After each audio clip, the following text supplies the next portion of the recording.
નમસ્કાર, હું છું પ્રિયા અને તમે જોઈ રહ્યા છો જનતા કી જાણકારી ન્યૂઝ। નજર કરીએ આજના સમાચાર ઉપર। પાટણના સાંસદ ભરતસિંહ ડાભીએ પાટણ કલેક્ટરને લખ્યો પત્ર।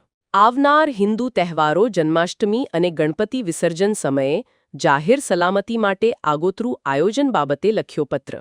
પત્રમાં જણાવ્યું કે આગામી હિન્દુ તહેવારોમાં ગણેશ ચતુર્થીના તહેવારમાં ગણેશ વિસર્જન, જન્માષ્ટમીના તહેવાર પર કાનુડાનું વિસર્જન પાટણ સરસ્વતી જળાશય, તળાવ કે મોટી નહેરોમાં કરવા મોટી સંખ્યામાં લોકો ઉમટે છે। લોકોની ભીડ વચ્ચે કોઈ અનિચ્છનીય કે ગંભીર દુર્ઘટના ના ઘટે અને લોકોની સલામતી સુનિશ્ચિત થાય અને વિસર્જનની પ્રક્રિયા શિસ્તબદ્ધ અને સલામતી માટે પાટણ જિલ્લા વહીવટી તંત્ર દ્વારા આગોતરું આયોજન કરવા સૂચન કરવામાં આવ્યું। આ બાબતને ગંભીરતાથી લઈ જરૂર મુજબ નીચેના વિભાગોને સંકલનમાં રાખી આગોતરું આયોજન કરવા લાગણી સાથે વિનંતી કરવામાં આવી। રિપોર્ટ અનિલ રામાનુજ, રાધનપુર, પાટણ।